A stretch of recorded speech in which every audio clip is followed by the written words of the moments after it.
Hey Rockstars, it's Lidshaw, and I'm here at NAMM 2020, chilling with Adrian at the RME booth. How you doing, Adrian? I'm doing very well. It's my first NAMM show. It's amazing, fully energized people here. It's great. Yeah. It's just so great.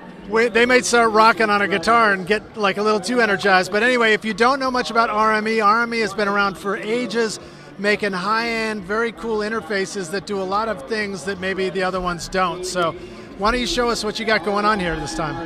Yeah, we've been around for over 25 years now, and we introduced 7 new interfaces this year. Wow. And we started with... Okay, it's getting loud now. There we go. Come on in. We'll go anyway. We'll rock anyway. We'll rock anyway. All right. So what we've probably been most known now this last year is the ADI2 FS Pro, which is our mastering grade converter. It's up with the best converters that you have out there. It has DSD, which means 768 kilohertz sampling rate, very powerful headphone outputs, all what you need to have do mastering or vinyl listening or anything. So this is really for monitoring. Is this a recording interface or is this for playback? It's a recording interface at amazing AD and DA conversion power.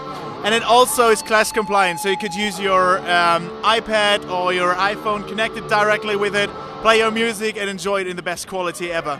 Okay, cool. And what we did now is we introduced for this year and the new FSR not only a better conversion power but also a remote control, because many hi-fi enthusiasts were asking for it. They want to sit down on their couch and just listen to music, and that's what we gave them really with this unit now. So in other words, if you have a home system and you just want really high quality listening, you can use this as your output converters while you're listening and use the remote from the couch and listen. Okay, cool. And then what else you got over here?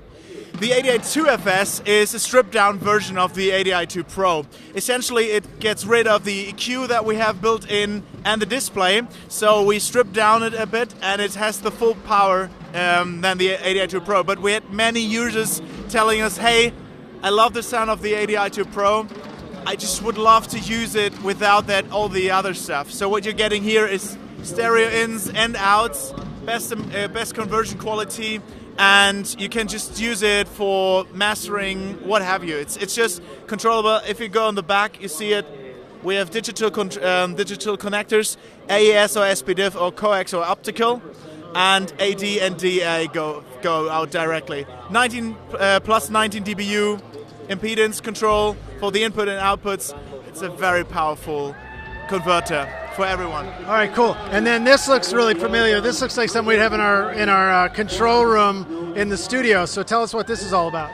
This is our beloved Babyface Pro FS now. This is an updated version, just very short, better conversion power, better headphone outputs, and also now FS, steady clock FS, which means that it has low jitter, low noise. It's just an overall improved version of the Babyface Pro. And it's really awesome. It's very small and easy to move around. So what kind of inputs and outputs do we get on something like this? We have 2 XLR inputs on the back with phantom power, so you can hook your mics directly into it. On the side, we have the instrument inputs. So these are DI inputs for your electric guitar, bass guitar, what have you. You can also record your synthesizers, everything that you have.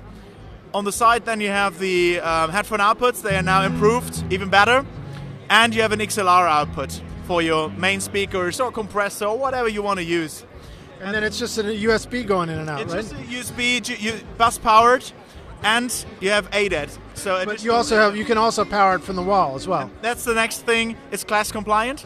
So you could also use it with your iPad. Many people use it with their iPad and just record directly onto their iPad. And because we did something very intelligent, we used the internal clocking of the Babyface Pro. So essentially, when you're using it in the class compliant mode with the iPad, you get the same quality. Many people experienced some glitches and hacks with class compliant audio interfaces. That is because the clocking is done with the iPad, but the iPad is not intended to have a clocking system running. That's not intended for it, obviously. All right. So we use the internal clocking of the Babyface Pro, so you get better recording results overall with the Babyface Pro. Right. Let me just, in case Rockstars, you don't know what class compliant means, it basically means you just plug this thing in and the computer, the iPad, your iPhone even, sees it like that, no problem. Exactly. You don't have to do any weird drivers or anything like that. It's as easy as possible. So I know you got some other cool stuff going on over here too. And is there anything in this world we need to know about? Yeah, this is Total Mix FX, which is our interface control software. Basically, you have low latency when you're working with the Total Mix FX, even though there's a computer between it. Total Mix FX takes care of all the routings, all the stuff that you want to do on your computer. The Babyface Pro, for example, has also an EQ. So you could EQ your inputs and do your headphone mixes directly into that, control the levels, the routings. We have a very comprehensive routing matrix. If you want to check that out, we have a very comprehensive tutorial on our website and on our YouTube channel. But essentially, you can do everything with it. So now I got lost a bit, sorry. But yeah, that's about it. That's about Total Mix FX. Okay, cool. So basically, it is the controls for the interfaces, which allows you to do things like set up low latency mixing and all that kind of stuff. Exactly. All right. And low latency means under 1 millisecond. Okay, that's pretty low, That's right? pretty low, yeah. So you can't hear it. Yeah, so 1 millisecond could be just a couple of feet away from a sound source, I think, can it? Yeah, exactly. And it's instantaneous. Experienced musicians, what I heard, can hear a difference between 11 and 7 milliseconds. But most of them, 11 or 10 milliseconds is the way to go.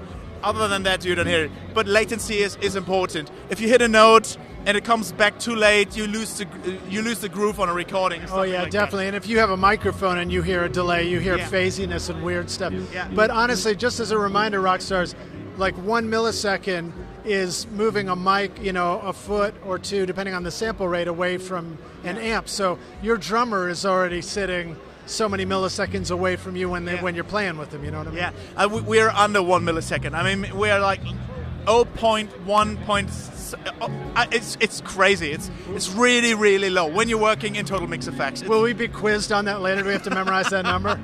Yeah, it's crazy. Another thing I want to show you, that's the thing I'm really proud of, that's our new product range.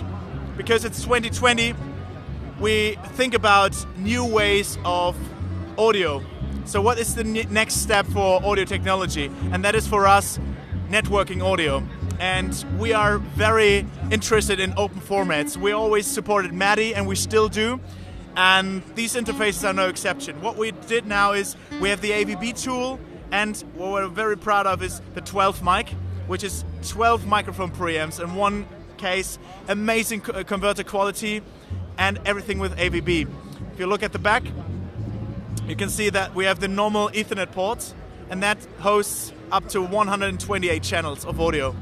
Wait, let's clarify something, because I think some people may not be familiar with AVB yet. So AVB allows you to use an Ethernet cable and send over an immense amount of high quality audio, right?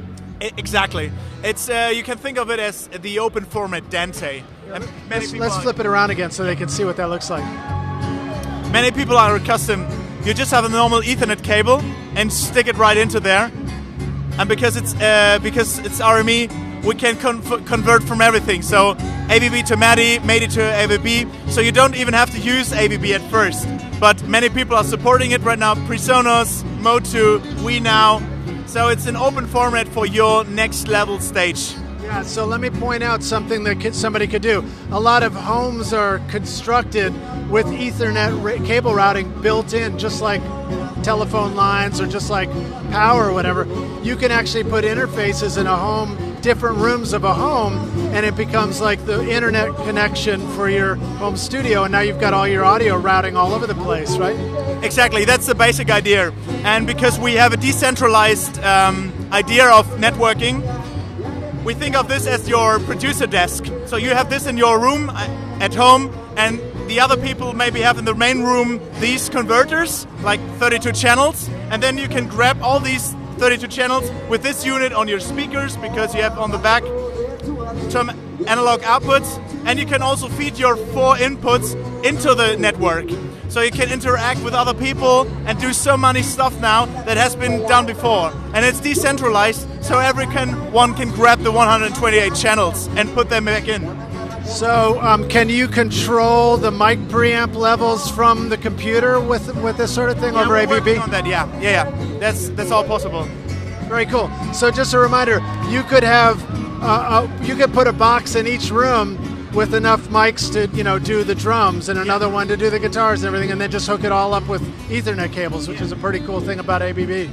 Well, Adrian, thanks very much for showing us this. It was a pleasure. Do we need to know anything about price points for people if they're shopping for their home studios? I think for the US customer, it's $899, the Babyface Pro FS. On the other ones, I can't do a pricing right now because it's a little bit all over the place we're going on. The ABB stuff comes in Q1, and then we will see what's coming up next. I'm pretty sure I remember RME being generally pretty affordable for your studio, which is great. Not only affordable, I have to mention that, but we support our products for over 15 years. Great. Many people of you might know the Fireface 800, which is it's now our 1176, I would say. The interface came out in 2004, and it's still Catalina compatible. We gave them all the updates, so when people buy an RME interface, they have peace for the next 15 years. That's good. I think I may have some interfaces that when I upgraded my computer, I just had to put them on the shelf because you can't use them anymore. Yeah, we develop all by ourselves. The USB drivers, our technology. The Firewire drivers, our technology. So we take really care that everything is in-house and that we have the most control over everything. So Rockstars, if you want to keep your studio running for a long time, then it's good news that if you go with RME, you're not going to get your gear's not going to get obsoleted on you with upgrades. So Adrian, thanks so much for showing us around. It was a pleasure. Let the Rockstars know where they can find out more about you and about RME online. RME-audio.com, I believe, for USA customers, or just go to our YouTube channel, RME Audio. Just go to that, you find us. Awesome, and maybe you'll have a bunch of music in the background when you get there, who knows. Thanks for watching this Rockstars, we'll see you guys in the next video. Cheers.